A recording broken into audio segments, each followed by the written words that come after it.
Isang mapagpalang umaga sa ating lahat, mga kapatid ko kay Kristo, mula sa The Solid Rock Morning Devotion.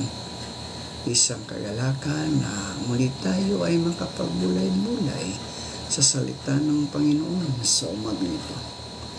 Mga ilang minutong pagbubulay-bulay ng mga salita ng Panginoon upang papurihan at sambahin ang ating Panginoong Hesukristo. Ang ating pong pagbubulay-bulayan ngayong umaga ay matatagpuan sa Lucas, Kabanata 23, talatang 43. Ito ang sinasabi. Sumagot si Jesus, sasabihin ko sa iyo ang totoo.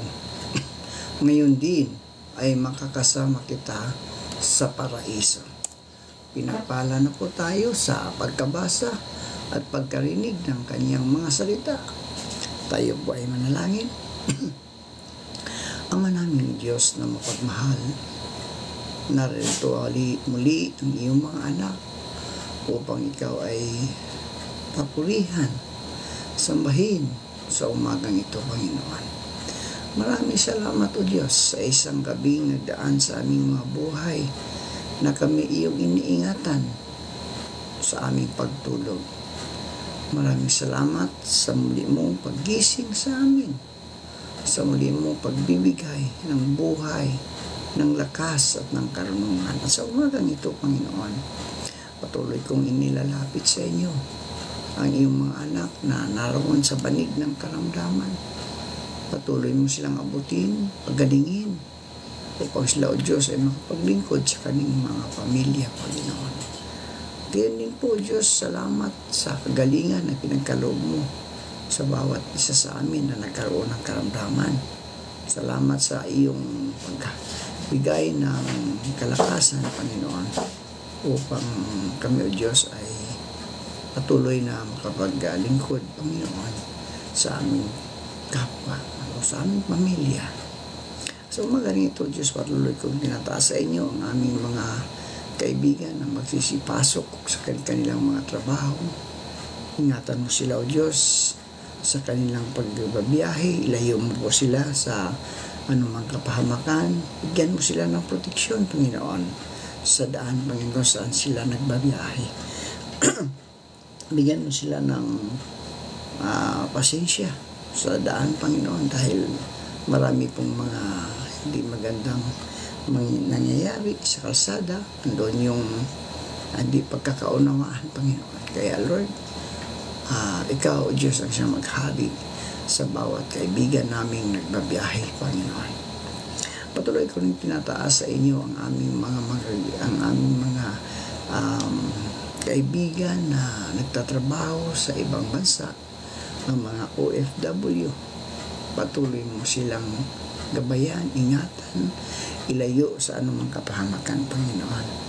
Malayo man sila sa kanilang pamilya, ikaw pa rin, Panginoon, ang nagbuklod upang sila'y maging malapit sa isa't isa. Dalangin ko rin, Panginoon, ang mga kaibigan namin naghahanap ng trabaho.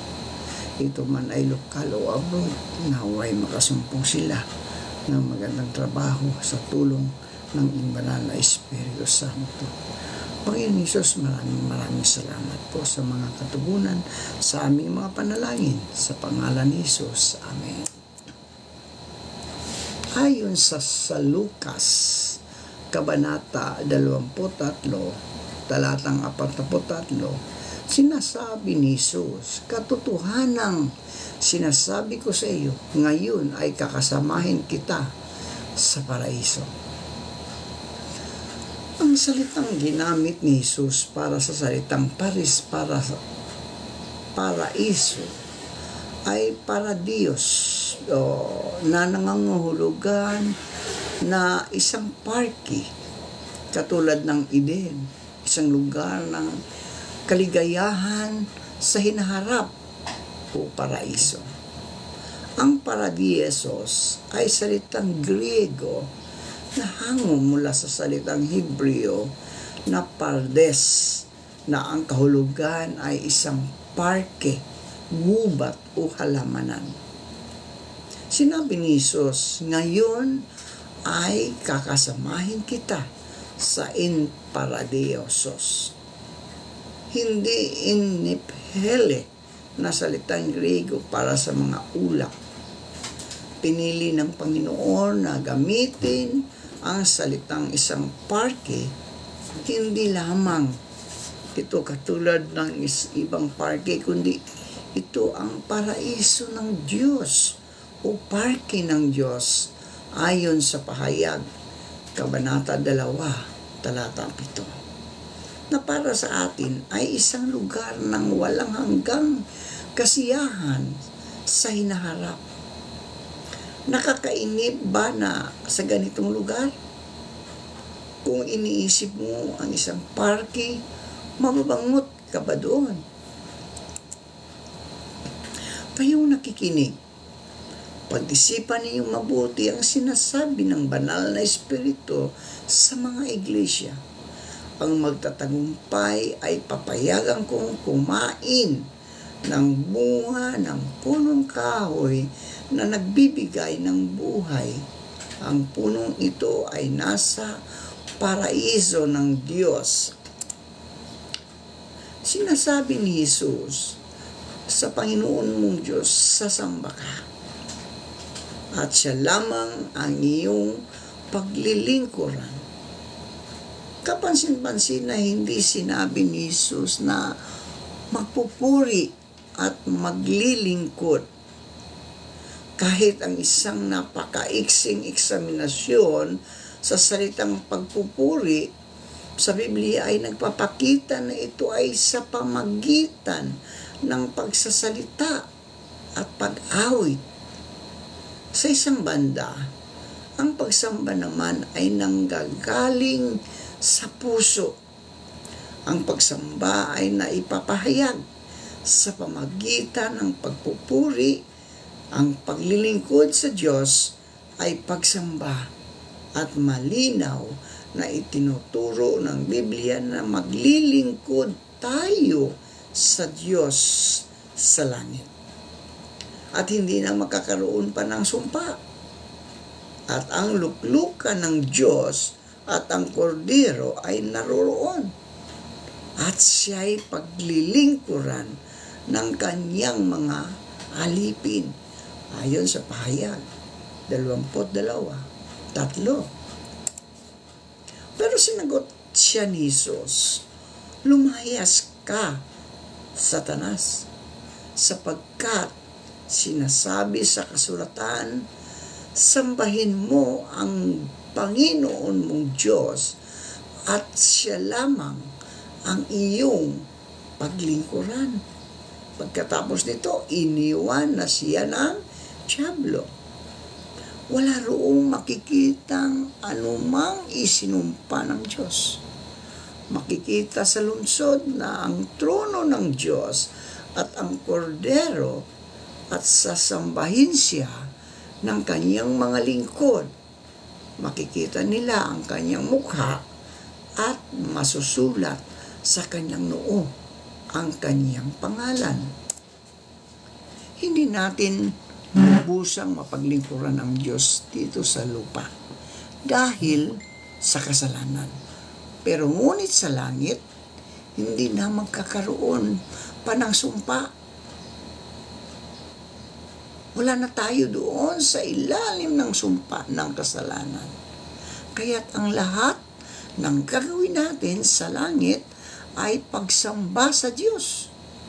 Wala nang ibang motibong magtutulak sa atin upang maglingkod sa Diyos, kundi dahil sa ating pag-ibig sa Kanya. Pag-ibig na hindi narurumihan ng ating mga kasalanang kalikasan. Kaya ano ang ating gagawin sa langit, mga kaibigan? Isang bagay ang ating matutuhan, sapagkat sino ang nagkaalam ng pag-iisip ng Panginoon o sino ang kanyang naging kasangguni na siyang kinatataguan ng lahat ng mga kayamanan ng karunungan at ng kaalaman. Ang Diyos, Ang Diyos ang mataas at matayog na tumatahan sa walang hanggan, na ang pangalan ay banal. Ang Diyos ay higit na malawak kaysa walang hanggan at kailangan ang walang hanggan upang matalastas pati ng lahat ng mga banal kung ano ang luwang at ang haba at ang taas at lalim, at makikilala ang pag-ibig ni Kristo na di masayod ng kaalaman, upang kayo'y mga puspos hanggang sa buong kapuspusan ng Diyos. So sa ibang salita, mga kaibigan, hindi matatapos ang ating pagkatuto sa langit. Ito ngayon ang hamon sa atin, mga kaibigan.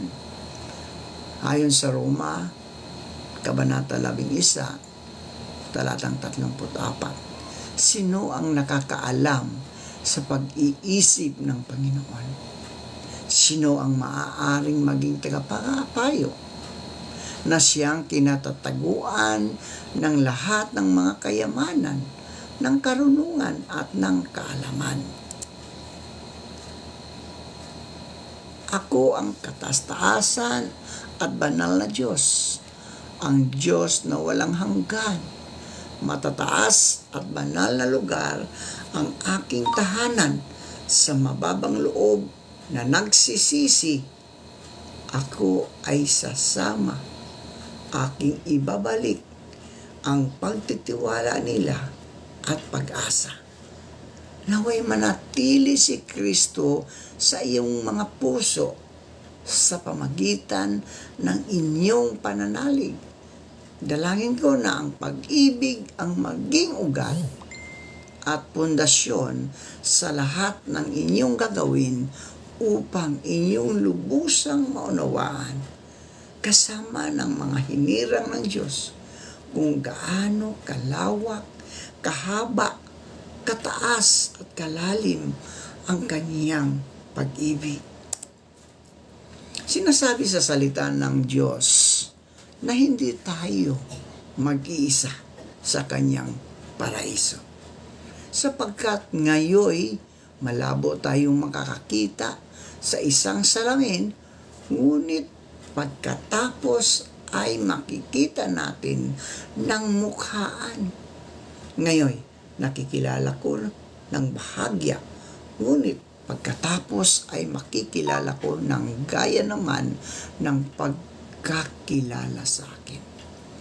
Nagpahiwatig ito na hindi lamang natin makikilala ang ating mga kaibigan at mahal sa buhay sa langit, kundi makikilala natin sila ng lubusan. Sa ibang salita, wala nang anumang lihim sa langit, mga kaibigan. Wala nang anumang lihim. Wala na roong dapat ikahiya. Wala na roong dapat itago. Mayroon tayo ng walang hanggan upang makisama sa isang lubhang karamihan na di mabilang ng sinuman, na mula sa bawat bansa at lahat ng mga angkan at mga bayan at mga wika.